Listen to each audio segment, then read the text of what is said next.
자, 부동산 시장이 지금 굉장히 좀 변화무쌍하죠. 일부 지역에서는 가격이 막 회복하는 것도 있는데 여전히 대부분 지역은 그렇지 않단 말이에요. 그런데 문제는 뭐냐면 이런 식으로 가격이 회복되는 곳들이 나오기 때문에 향후 부동산 정책 이게 좀 나오려고 하는 것들이 좀 약간 안 나오는 것들도 있고, 그리고 나오기로 했던 것들이 지금 어떻게 될지 좀 궁금하고 좀 이러거든요.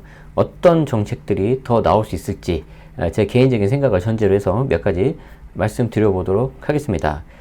자, 일단은 향후 예상되는 부동산 정책인데 정부가 예고를 한 게 있고요. 그렇지 않고 예고를 하지 않은 것들이 있습니다. 그래서 지금 어떤 식으로 될지가 굉장히 좀 복잡한데, 우선은 우리 입장에서는 정부가 예고한 정책에 대해서 좀 살펴보고, 그 다음에 예고하지 않은 것들인데 추가로 좀 나올 수 있는 거, 제 개인적인 생각을 넣어가지고 좀 말씀을 드려볼게요. 그런데 이 밑에 있는 예고하지 않은 거 있죠?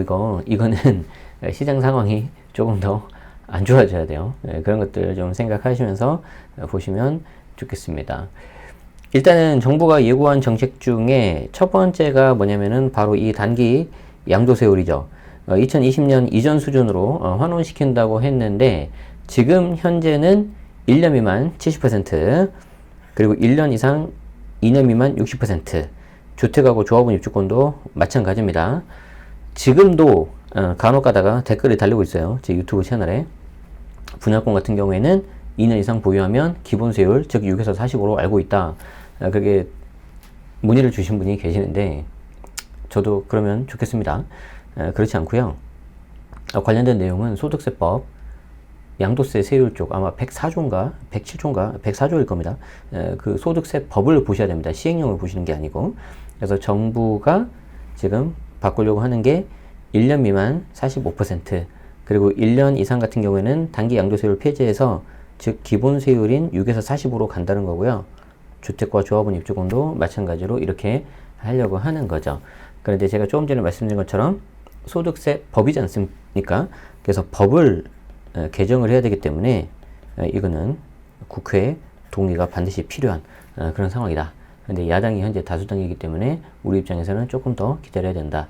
이번에 7월달 보통 국회 개정세법 때 7월달에 정부 안을 발표하고 하반기 때 정기국회에서 그걸 입법을 하거든요. 그래서 그거를 좀 보시면 좋을 것 같고, 만약에 통과가 된다면 24년 1월 1일 이후 양도분부터 적용될 가능성이 높습니다. 그렇기 때문에 그 전에 매각하시는 분들은 반드시 2년 이상 보유했는지 보셔야 되고, 안타깝지만 분양권 같은 경우에는 등기 치셔야 됩니다. 그리고 등기 치고 난 상태에서 다시 또 2년을 갖고 있어야 되는 거죠. 현재 기준으로는. 자, 두 번째는 주택임대사업자입니다. 주임사. 개인적으로도 저는 개인적으로 아주 좀 기다리고 있는 그런 제도인데, 이 주임사 관련해서 원래는 1분기 때 아파트 신규 등록을 허용을 하고 2분기 때 인센티브를 보관한다고 했는데 역시 마찬가지로 이것도 관련 법을 개정을 해야 돼요. 근데 아시는 것처럼 전혀 지금 진행이 안 되고 있죠. 어떻게 나올지 저도 궁금합니다. 기대 반, 걱정 반이에요. 왜냐면 현재 기준 상태로는 전혀 등록할 메리트가 보이지 않거든요. 그래서 앞에 영상에서도 제가 설명드렸지만 5년 이하 단기 혹은 10년 이상 의무임 됐을 때 50% 장특공 이런 것들이 좀 나와줘야 되는데 아직까지는 어떻게 될지 전혀 모른다. 그래서 저도 걱정 반, 기대 반 이렇게 두고 있습니다. 왜냐면 이 부분이 조금 잘 해결이 되면 활용해 볼 수 있는 것들도 좀 몇 가지가 있어 보이거든요. 근데 어떻게 될지는 좀 두고 봐야 될 것 같고, 조금 한 가지 걱정되는 거는 최근에 전세 사기 관련해 가지고 이 전세 사기와 이 주임사를 만약에 묶을 수도 있지 않을까. 그냥 예를 들어서 3주택 이상으로 전세세를 주려면은, 임대를 주려면은 뭐 임대주택 등록을 의무화한다든지 거기까지는 가지 않겠죠. 어쨌든 막 그런 약간 안 좋은 느낌들도 떠오르고 있습니다. 제 그냥 개인적인 생각이니까 참고만 하십시오. 세 번째로는 많이들 기다리고 계시죠. 바로 이 취득세 중과세율 완화시키는 건데 2주택까지는 중과를 없는 걸로 하고 3주택 그리고 4주택 그리고 법인 같은 경우에 기존 대비 50% 낮춰서 12%라면은 6으로, 그리고 8%의 경우에는 4%로 낮추는 건데 이것도 마찬가지로 관련 법을 바꿔줘야 됩니다. 이제 뭐 너무 똑같죠. 이제 아시겠죠? 국회 통과가 돼야 되는데 당초 이제 2월달 임시국회 때 하려고 했었지만 이것도 현재 지금 무산됐습니다.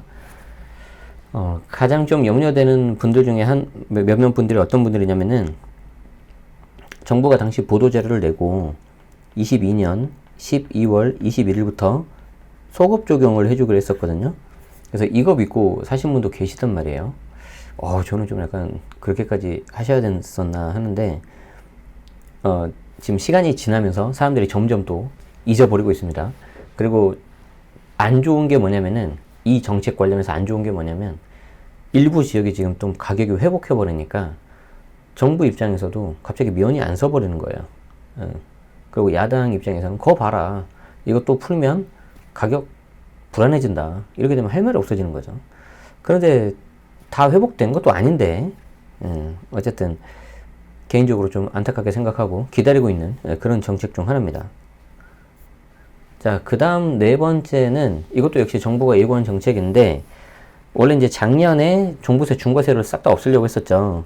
그런데 여전히 3주택 이상이면서 이제 과표가 12억 초과되는 이 부분에 대해서는 여전히 중과가 남아 있습니다. 그래서 여기에 대해서도 아마 올해 정기국회 때 없애는 것을 추진하지 않을까 하는 게 제 개인적인 생각이고, 작년에 종부세 개정되고 나서 추경호 경제부총리죠. 여기에 대해서 남은 것도 추진하겠다, 이렇게 언급을 했죠. 그러고 보면은 이번 정기국회 때 통과할 게 굉장히 많습니다. 굵직굵직한 것들이. 자, 그리고 별도 예고하진 않았지만 그냥 제 개인적인 생각 몇 가지만 좀 말씀드려 보면은, 추가로 나올 수 있는 것 중에 하나가 양도세 감면주택이에요. 이제 과거 사례를 보면은 이런 것들이 좀 나왔었는데, 비과세 판단할 때 주택수에서 제외해버리고 취득 후 일정 기간, 보통 5년 정도거든요. 이때 양도세 100% 감면. 비과세는 아닙니다. 비과세는 아니기 때문에 농특세 보통 20%는 납부를 합니다. 그래도 굉장히 좋은 혜택인데, 사실 이게 이제 미분양 그리고 신축주택 이런 것들이 좀 많이 나와야지 과거에 나왔던 것들이거든요.